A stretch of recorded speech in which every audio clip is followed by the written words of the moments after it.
Cinema release ചെയ്തിട്ട് 3-4 ദിവസമായി. കുറച്ച് പേരെങ്കിലുമൊക്കെ കണ്ടിട്ടുണ്ടാകുമെന്ന് കരുതുന്നു. അപ്പോൾ സിനിമയുടെ വിശേഷങ്ങളൊക്കെ സംസാരിക്കാം, അതിനെക്കുറിച്ച് എന്തെങ്കിലും നിങ്ങളുടെ ചോദ്യങ്ങൾക്ക് മറുപടി പറയാം, ഇതൊക്കെ തന്നെയാണ് ഉദ്ദേശം. എന്തായാലും എത്തിച്ചേർന്ന എല്ലാവർക്കും നന്ദി. നമുക്ക് കാര്യത്തിലേക്ക് കിടക്കാം അല്ലേ? അതെ. എല്ലാവർക്കും നമസ്കാരം. ആദ്യം തന്നെ ഈ പ്രസ് മീറ്റിന് ക്ഷണം സ്വീകരിച്ചെത്തിയ എല്ലാ മാധ്യമപ്രവർത്തകർക്കുള്ള നന്ദി അറിയിക്കുകയാണ്. ശരത്ത് സംവിധാനം നിർവഹിച്ച് സ്റ്റഡി ഇദ്ദേഹം പ്രൊഡ്യൂസ് ചെയ്ത ഔസേപ്പിൻ്റെ ഒസിത്ത് ഈ കഴിഞ്ഞ 7-ാം തീയതി റിലീസ് ചെയ്തു തിയേറ്ററിൽ. വളരെ നല്ല റെസ്പോൺസാണ് തിയേറ്ററിൽ നിന്നും അതുപോലെ തന്നെ കണ്ട ആളുകളെല്ലാവരും വിളിച്ചറിയിച്ചുകൊണ്ടിരിക്കുന്നത്. അപ്പോൾ ഈ ഒരു സമയത്ത് കൂടുതൽ കാര്യങ്ങൾ ജനങ്ങളിലേക്ക് എത്തിക്കാൻ വേണ്ടിയിട്ട് നിങ്ങളുടെ സഹായം തീർച്ചയായിട്ടും ഞങ്ങൾക്ക് ആവശ്യമുണ്ട്. അതിനു വേണ്ടിയിട്ടാണ് ഇങ്ങനത്തെ ഒരു പ്രസ് മീറ്റ് നടത്താൻ തന്നെ തീരുമാനിച്ചത്. അതുകൊണ്ട് ഈ സിനിമയെക്കുറിച്ചും സിനിമയുമായിട്ടുള്ള ബന്ധപ്പെട്ടുള്ള കാര്യങ്ങളെക്കുറിച്ചും നമുക്ക് സംസാരിക്കാം. ഒരിക്കൽ കൂടി thank you so much. Producer നിങ്ങളോട് സംസാരിക്കും. Thank you for coming. ഇത് ഞങ്ങളുടെ ഒരു പുതിയ ആദ്യത്തെ സംരംഭമായിരുന്നു. ക്രിയേറ്റീവ് പ്രൊഡ്യൂസറായ എബ്രഹാം, ഡയറക്ടറായ ശരത്, പിന്നെ പ്രൊഡ്യൂസറായ ഞാൻ. മേഗോൾ ഫിലിംസ് എന്ന ബാനറിൽ ആദ്യമായിട്ട് നിർമ്മിക്കുന്ന ഒരു പടമായിരുന്നു. ഒരു നല്ല എക്സ്പീരിയൻസ് ആയിരുന്നു. നല്ല റിവ്യൂസും വന്നിട്ടുണ്ട്.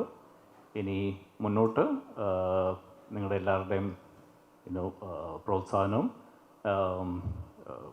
എൻകറേജ്മെൻറ്റും കൂടെ ഇത് മുന്നോട്ട് കയറും എന്ന പ്രതീക്ഷയോടെ.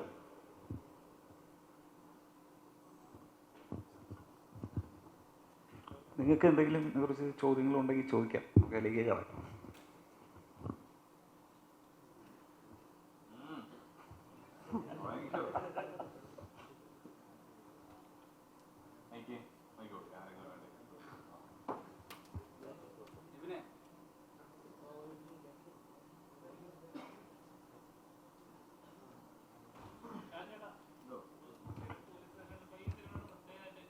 അവിടെ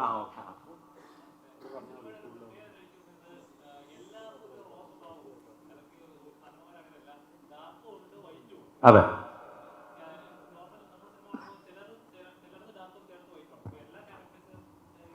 ഡാർക്കും വൈറ്റുമായിട്ടാണ് കാണിച്ചിരിക്കുന്നത്. ഈ സിനിമ കമ്മിറ്റി എന്നപ്പോൾ ഇതാണോ ഇച്ചിരി അട്രാക്ട് ചെയ്തത്? തീർച്ചയായിട്ടും. നമ്മൾ ഈ പറഞ്ഞ പോലെ പോലീസ് കഥാപാത്രങ്ങൾ കുറേ ചെയ്യുന്നുണ്ട്. അപ്പോൾ ഈ ഒരു ക്യാരക്ടർ വന്നപ്പോഴും ഞാൻ ശരത്തിനോട് പറഞ്ഞു, പോലീസാണെന്നുണ്ടെങ്കിൽ മറ്റാരെങ്കിലും ട്രൈ ചെയ്യുന്നതല്ലേ നല്ലത്, ഞാൻ ചെയ്തുകൊണ്ട് എന്തെങ്കിലും ഗുണമുണ്ടോ സിനിമയ്ക്കെന്ന് ചോദിച്ചാൽ പറഞ്ഞാൽ ഇതൊന്ന് കഥയൊന്ന് കേൾക്ക്, അങ്ങനെ പറഞ്ഞാണ് ശരത്ത് ഈ സിനിമയുടെ കഥ പറയാൻ വേണ്ടി വന്നത്. പക്ഷേ കഥ പറഞ്ഞു കഴിയുമ്പോൾ ഏതൊരു ആക്ടറും ആഗ്രഹിച്ചു പോകുന്ന, കൊതിച്ചു പോകുന്ന തരത്തിലുള്ളൊരു കഥാപാത്രമാണ് ജോർജ് എന്ന് പറയുന്നത്. താങ്കളിപ്പോൾ പറഞ്ഞ പോലെ തന്നെ പല പല ഷെയ്ഡ്സിലൂടെ കടന്നു പോകുന്ന ഒരു ക്യാരക്ടറാണ്. ഈ എല്ലാ പോലീസുകാരും ഒരിക്കലും വില്ലന്മാരല്ലല്ലോ. അവരവരുടെ ജോലിയുമായിട്ട് ബന്ധപ്പെട്ടിട്ടാണ് അവരൊരു പക്ഷേ ചിലപ്പോൾ കുറച്ച് റൂഡാവാം, കുറച്ച് സോഫ്റ്റായിട്ട് ചിലപ്പോൾ അവർ ബിഹേവ് ചെയ്തേക്കാം എന്ന് പറയുന്ന പോലെ തന്നെയാണ് ഈ ജോർജിൻ്റെ ക്യാരക്ടർ. ഇദ്ദേഹം ജോലിയിൽ വളരെയധികം നന്നായിട്ട് പോയിക്കൊണ്ടിരിക്കുന്ന ഒരു പോലീസ് ഓഫീസറാണ്.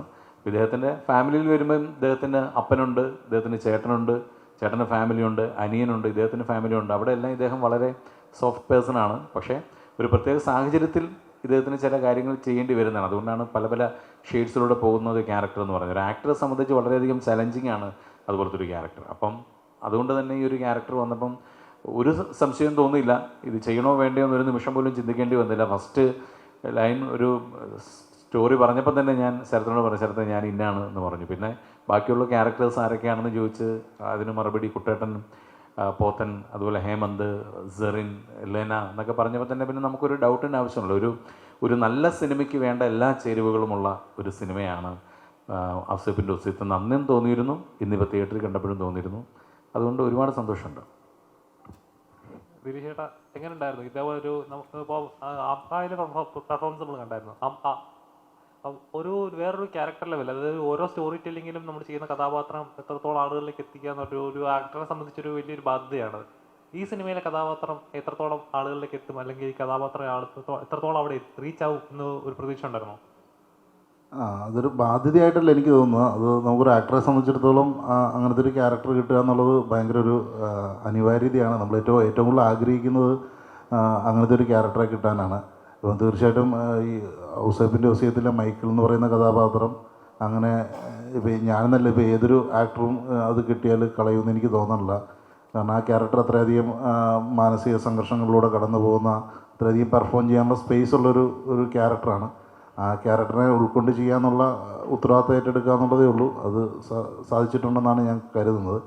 അപ്പം ആദ്യം ശരത്ത് ഇതിൻ്റെ റൈറ്ററും കൂടെ ഈ ഫസലും കൂടെ ഇതിൻ്റെ കഥ പറയാൻ വേണ്ടിയിട്ട് വരുമ്പോൾ തന്നെ ഈ സിനിമ മുമ്പോട്ടേക്ക് വെക്കുന്നൊരു കോൺഫ്ലിക്റ്റ് ഉണ്ട്. ആ കോൺഫ്ലിക്റ്റ് ഒരു അച്ഛനും 3 മക്കൾക്കും ഇടയിലുണ്ടാകുന്ന ചില പ്രശ്നങ്ങളുടെ, അല്ലെങ്കിൽ പ്രത്യേകിച്ച് എൻ്റെ ഷാജുവിൻ്റെ ക്യാരക്ടേഴ്സിനിടയിലുള്ള ഒരു കോൺഫ്ലിക്റ്റിനെ അത് ചെയ്യാം. അത് കേൾക്കുമ്പോൾ തന്നെ ഭയങ്കര എക്സൈറ്റഡ് ആയിരുന്നു. ഞാൻ ശരത്തിനോട് പറഞ്ഞു, ഈ കോൺഫ്ലിക്റ്റാണ് എന്നെ അട്രാക്റ്റ് ചെയ്യുന്നത്, അതുകൊണ്ട് തന്നെ ഇതിൽ ചെയ്യാൻ എനിക്ക് താല്പര്യമുണ്ട് എന്നാണ് ഞാൻ അന്ന് പറഞ്ഞത്.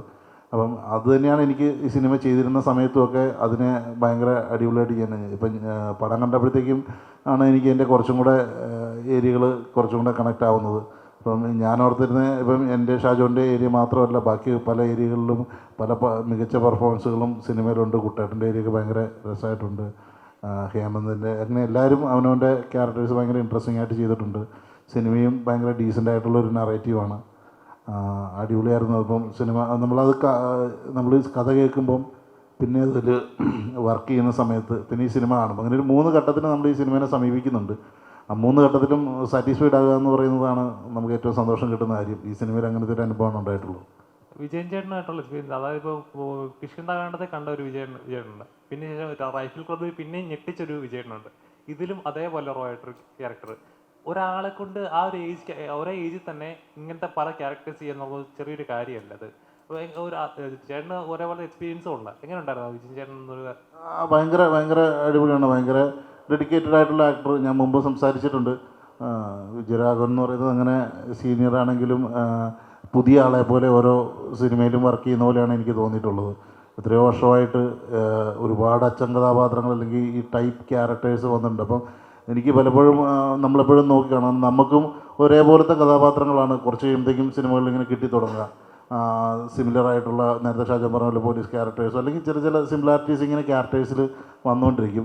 അപ്പം അങ്ങനെ സിമിലർ ആയിട്ടുള്ള ക്യാരക്ടേഴ്സിൽ നിന്ന് എങ്ങനെ വ്യത്യസ്തമായിട്ട് നമുക്ക് പെർഫോം ചെയ്യാന്നുള്ളതിനൊക്കെ ഏറ്റവും മികച്ച ഉദാഹരണമാണ് കുട്ടേട്ടൻ. അല്ലെങ്കിൽ മുമ്പ് നമ്മൾ തിലകൻ കണ്ടിട്ടുണ്ട്. ഒരു പള്ളിയിലച്ഛനിൽ നിന്ന് അടുത്ത പള്ളിയിലച്ഛൻ കാണുമ്പോൾ ഒരു ബന്ധം ഉണ്ടാവില്ല, അല്ലെങ്കിൽ ഒരു പോലീസ് ഓഫീസറിൽ നിന്ന് അടുത്ത പോലീസ് ഓഫീസർ കാണുമ്പോൾ ഒരു ബന്ധം ഉണ്ടാവില്ല എന്ന് പറയുന്നത് പോലെ വ്യത്യസ്തമായിട്ടാണ് അവർ ക്യാരക്ടേഴ്സിനെ ഉൾക്കൊണ്ട് ചെയ്യാറുള്ളത്. അപ്പോൾ ആ നിലയ്ക്ക് അതുപോലെ തന്നെയാണ് കുട്ടേട്ടൻ്റെ കാര്യത്തിലും. കുട്ടേട്ടൻ അങ്ങനെയാണ്. അതിന് വേണ്ടിയിട്ട് കുട്ടേട്ടൻ ഞാനിപ്പോൾ എപ്പോഴും അത്ഭുതപ്പെടുന്നത്, ഇത്രയും വർഷം കഴിഞ്ഞിട്ടും അല്ലെങ്കിൽ ഇത്രയും സിനിമകൾ ചെയ്തിട്ടും ഒരു സിനിമയ്ക്ക് സെറ്റ് രാവിലെ എത്തിക്കഴിയുമ്പോഴത്തേക്ക് പുള്ളിക്ക് തൻ്റെ സീനോടും ആ ക്യാരക്ടറിനോടും ഒക്കെയുള്ള കൗതുകവും എക്സൈറ്റ്മെൻറ്റും ഒക്കെ ഭയങ്കര വലുതാണ്.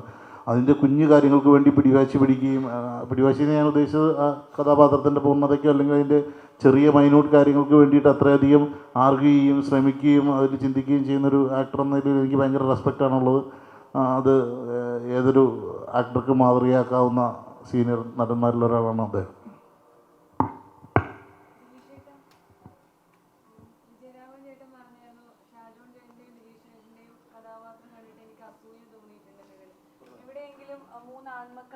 എവിടെയെങ്കിലും 500 എന്ന് പറഞ്ഞ ആ ഒരു കഥാപാത്രത്തിന്റെ ടച്ച് വന്നതായി നമുക്ക് തോന്നിയിട്ടുണ്ട്. അങ്ങനെ ആരെങ്കിലും പറഞ്ഞിട്ടുണ്ടായിരുന്നോ?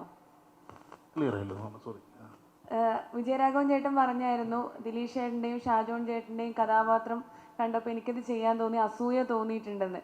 അപ്പോൾ 3 മക്കളെ അത്രയധികം സംരക്ഷിക്കുന്നതിനെ കുറിച്ച് കർക്കശക്കാരനായിട്ടുള്ള ഔസേപ്പ് എവിടെയെങ്കിലും 500 എന്ന് പറഞ്ഞ ഒരു കഥാപാത്രത്തിൽ നമുക്ക് ഓർമ്മ വന്ന പോലെ തോന്നി. അങ്ങനെ എവിടെയെങ്കിലും അങ്ങനെ തോന്നിയൊന്നുമില്ല. അല്ല, ഞാൻ അങ്ങനെ ഒരു ഇതിനപ്പുറത്തേക്ക് ഇപ്പം കുട്ടേട്ടൻ പറഞ്ഞ ആ പോയിന്റ് വളരെ ചിലപ്പം കറക്റ്റായിരിക്കും. ഇപ്പോൾ എൻ്റെ ക്യാരക്ടറായാലും ഷാജോൻ്റെ ക്യാരക്ടറും ഏതൊരു ആക്ടറും ചെയ്യാൻ ആഗ്രഹിക്കുന്ന കഥാപാത്രങ്ങളിലൊന്നാണ്. കാരണം അത്രയധികം മാനസികാവസ്ഥകളിലൂടെയും വേരിയേഷൻസിലൂടെ അല്ലെങ്കിൽ അങ്ങനെ ഒരു ക്യാരക്ടർ എപ്പോഴും നമുക്ക് കിട്ടണമെന്നില്ല. അത്രയും നമുക്കിപ്പോൾ ഒരു ക്യാരക്ടറായിട്ട് നിൽക്കുമ്പോഴത്തേക്ക് ഓരോ മികച്ച സിറ്റുവേഷൻസ് നമുക്ക് കിട്ടണം. ഈ ക്യാരക്ടർ ഒരു സിറ്റുവേഷനിൽ എങ്ങനെ ഡീൽ ചെയ്യുന്നു എന്നുള്ളതാണ് അയാൾക്ക് പെർഫോം ചെയ്യാനുള്ള ഒരു സ്പേസ് എന്ന് പറയുന്നത്. അപ്പോൾ അങ്ങനെയുള്ള മികച്ച സിറ്റുവേഷൻസ് ഈ ക്യാരക്ടറിന് നേരിടേണ്ടി വരുമ്പോഴാണ് നമുക്കത് സാധ്യതയുള്ളൂ. അപ്പോൾ അങ്ങനെ നോക്കുമ്പോൾ എൻ്റെയും ഷാജോൻ്റെയൊക്കെ ക്യാരക്ടർ തീർച്ചയായിട്ടും ഈ സിനിമയിൽ ഒരുപാട് സമ്പന്നമാണ്. ആ ക്യാരക്ടർ റിലേറ്റീവിൻ്റെ കാര്യത്തിൽ ഒരുപാട് സമ്പന്നമാണ്. അത് മാക്സിമം നന്നാക്കാൻ ഞങ്ങൾ ശ്രമിച്ചിട്ടുണ്ടെന്നാണ് തോന്നുന്നത്. പടം കാണുമ്പോൾ കൊള്ളാം, നന്നായിട്ടുണ്ട്. ഡയറക്ടർ സർ, ഔസേപ്പിൻ്റെ ഒസ്യത്ത് എന്നുള്ള സിനിമയിലെ ഔസേപ്പ് എന്ന ടൈറ്റിൽ ക്യാരക്ടർ ചെയ്യുന്നത് വിജയരാഘവൻ സാറാണ്. എന്തുകൊണ്ടാണ് വിജയരാഘവൻ സാറ് ഈ പ്രസ് മീറ്റിന് വരാതിരുന്നത്? ചേട്ടാ വേറൊരു ഷൂട്ടിലാണ് പുള്ളി, നീലേശ്വരത്താണ്, കാസർഗോഡാണ്, അതുകൊണ്ടാണ് വരാതിരുന്നത്. ഈ സിനിമയുടെ ഏറ്റവും വലിയ സവിശേഷത അല്ലെങ്കിൽ ഒരു മാർക്കറ്റിങ്ങിനായാലും ഈ സിനിമ ഏറ്റവും കൂടുതൽ വിശേഷപ്പെട്ടിരിക്കുന്നത് കിഷ്കിന്ധ കാണ്ഡത്തിന് ശേഷം വിജയരാഘവൻ സാറ് ചെയ്യുന്ന ഒരു മികച്ച കഥാപാത്രം എന്നുള്ള രീതിയിലാണ്. അതിൻ്റെ ചോദ്യം, എന്തുകൊണ്ടാണ് ഈ ഒരു ഔസേപ്പ് എന്നുള്ള കഥാപാത്രമായിട്ട് വിജയരാഘവൻ സാറിനെ ചൂസ് ചെയ്തത്? ഈ ഔസേപ്പിൻ്റെ ക്യാരക്ടറിന് ഒരു ക്യാരക്ടർ ആർക്കുണ്ട്, ഇമോഷണൽ ആർക്കുണ്ട്. അത് ആ സ്ക്രിപ്റ്റ് ചെയ്യുന്ന സമയത്ത് തന്നെ പുള്ളിയുടെ മാനറിസവും അതെല്ലാം അതിന് ആപ്റ്റാണെന്ന് തോന്നി. അതുകൊണ്ട് നമ്മൾ കുട്ടരനെ തന്നെ അതിനകത്ത് ഫിക്സ് ചെയ്ത. ഹേമന്ത് ഇവിടെ തന്നെ ഒരുപാട് നാളുകൾക്ക് ശേഷമാണ് നല്ലൊരു കഥാപാത്രം ലഭിക്കുന്നത്, അതും ഇത്രയും ലെജൻഡ് ആയിട്ടുള്ള ആൾക്കാരുടെ കൂടെ. ഷാജോൺ ചേട്ടനാണെങ്കിലും വിജയരാഘവൻ ചേട്ടനാണെങ്കിലും ദിലീഷ് ചേട്ടനൊക്കെ ആണെങ്കിലും. എങ്ങനെയായിരുന്നു ഈ ഒരു സിനിമ ഔസേപ്പിൻ്റെ ഒസ്യത്ത് ഒരു ബ്രേക്ക് നൽകുമെന്ന് ഉറപ്പായിട്ടും തോന്നുന്നുണ്ട്? നല്ലൊരു ക്യാരക്ടറായിരുന്നു, ഇവരുടെ ഒരു ഇളയ അനിയനായിട്ടാണ് അഭിനയിച്ചത്. എന്ത് തോന്നുന്നു? Thank you so much. സത്യം പറഞ്ഞാൽ ഞാൻ കാത്തിരിക്കുകയായിരുന്നു നല്ലൊരു ക്യാരക്ടറിനായിട്ട്. കാരണം നമ്മളിപ്പോൾ ഒരുപാട് സിനിമകൾ ചെയ്താൽ പോലും ചിലപ്പോൾ ആരും അറിയണമെന്ന് പോലും ആരും കാണുന്ന പോലും ഇല്ല. അപ്പോൾ നല്ല ആർട്ടിസ്റ്റുകളുള്ള സിനിമകൾ ചെയ്യുമ്പോഴാണ് ശ്രദ്ധിക്കപ്പെടുന്നത്. അപ്പോൾ എനിക്കൊരു എന്നെ ശരത്തി ക്യാരക്ടർ വരാൻ വിളിച്ചപ്പോൾ ആദ്യം പറഞ്ഞത് ദിലീഷ് ചേട്ടൻ ഷാജോൺ ചേട്ടൻ അനിയനായിട്ട്, കുട്ടേട്ടൻ്റെ മകനായിട്ട്. എനിക്ക് അപ്പോൾ തന്നെ കിളി പോയി. കാരണം ഏതൊരു ആർട്ടിസ്റ്റിൻ്റെയും സ്വപ്നമാണ്, കാരണം ഇത്രയും എസ്റ്റാബ്ലിഷ് ആൾക്കാരോട് അഭിനയിക്കുക എന്ന് പറയുന്നത്. പിന്നെ ഈ പടത്തിൻ്റെ സ്ക്രിപ്റ്റ് കേൾക്കുമ്പോൾ ഫസലാണ് സ്ക്രിപ്റ്റ് ചെയ്തിരിക്കുന്നത്. ഒരു ഗംഭീര സ്ക്രിപ്റ്റാണ്, പടം കണ്ടാലോ എല്ലാവർക്കും അറിയാം. ഗംഭീര സ്ക്രിപ്റ്റാണ്, എല്ലാ ക്യാരക്ടേഴ്സിനും ഭയങ്കര ഡെപ്തുള്ള സ്ക്രിപ്റ്റാണ്. അപ്പോൾ അത് ആസ് എൻ ആർട്ടിസ്റ്റ് എൻ്റെ ഒരു ഭാഗ്യം, എൻ്റെ സ്വപ്നമായിരുന്നു, എൻ്റെ ഒരു ഭാഗ്യമാണ്. കാരണം നമ്മൾ ഇവിടെ അഭിനയിക്കുമ്പോൾ ഇപ്പോൾ ദിലീഷ് ചേട്ടനാണെങ്കിലും ഷാജോൺ ചേട്ടനാണെങ്കിലും കുട്ടേട്ടനൊക്കെ ആണെങ്കിലും നമുക്ക് ഒരുപാട് പറഞ്ഞു തരും. അവരൊക്കെ ഭയങ്കര ഹെൽപ്ഫുള്ളായ സപ്പോർട്ടിങ് ആർട്ടിസ്റ്റുകളാണ്. ആർക്കും ഒരു ഈഗോയോ ഒന്നുമില്ല. സിനിമ വന്നാണെന്ന് മാത്രമേ ഉള്ളൂ. എല്ലാ സമയത്തും കുട്ടേട്ടനൊക്കെ എനിക്ക് തോന്നുന്നു ഒരു 2 മണിക്കൂർ ക്ലാസ് എടുത്തിട്ടുണ്ട് പുള്ളി അഭിനയത്തെക്കുറിച്ച്. ഞാനൊരു ഇൻസ്റ്റിറ്റ്യൂട്ടിൽ പോയി പഠിച്ചാൽ എനിക്ക് 1 വർഷം എടുക്കും അത്രയും പഠിക്കും. അത്രയും പുള്ളി എനിക്ക് പറഞ്ഞു തന്നിട്ടുണ്ട്. ആ ഒരു ബന്ധം ഫോം ചെയ്താൽ പുള്ളി ശരിക്കും അത്രയും പറഞ്ഞിരുന്നു നമുക്ക്. അപ്പോൾ അതൊക്കെ ഒരു ആക്ടറെ സംബന്ധിച്ചുള്ള വലിയ ഭാഗ്യമാണ്. പിന്നെ ഇപ്പോൾ പോത്തേട്ടൻ ദിലീഷ് ചേട്ടൻ പടം കണ്ടിട്ട് ഞാൻ കൊള്ളാമെന്ന് പറയുമ്പോൾ ഞാൻ ഭയങ്കര ഹാപ്പിയാണ്. കാരണം ഈ ഒരു സിനിമയിൽ ഞാൻ മോശമാക്കി എന്ന് പറഞ്ഞാൽ എനിക്ക് പിന്നെ തലവെക്കാൻ പറ്റില്ല. അപ്പോൾ പോത്തേട്ടൻ നന്നായി പറയുമ്പോൾ എനിക്ക് വളരെ ഹാപ്പിയാണ്. എല്ലാവരും സിനിമ കൊണ്ട് നല്ല അഭിപ്രായം പറയുന്നുണ്ട്. അപ്പോൾ ഹോപ്പ്ഫുള്ളി ബ്രേക്കായി മാറട്ടെ. പിന്നെ എല്ലാവർക്കും വേണ്ട നല്ല സിനിമകളാണല്ലോ. അപ്പോൾ നല്ല ക്യാരക്ടേഴ്സ് ചെയ്യാനല്ലോ ആഗ്രഹിക്കുന്നത്. അപ്പോൾ ലീഡ് ചെയ്യാനൊന്നുമല്ല ആർക്കും ആഗ്രഹമുണ്ട് ഇല്ലെന്നല്ല, പക്ഷേ സ്റ്റിൽ അങ്ങനത്തെ ക്യാരക്ടേഴ്സ് നമ്മളെല്ലാവരും കാത്തിരിക്കുന്നത്. അപ്പോൾ ശരിക്കും ഒരു വളരെ വലിയ ഭാഗ്യമായിരുന്നു. അതിന് ഞാൻ ശരത്തിനോടും മൈഗോ ഫിലിംസിനോടും എഡിയോടും നന്ദി പറയുന്നു. അപ്പോൾ ഫസലിനോടും നന്ദി പറയുന്നു.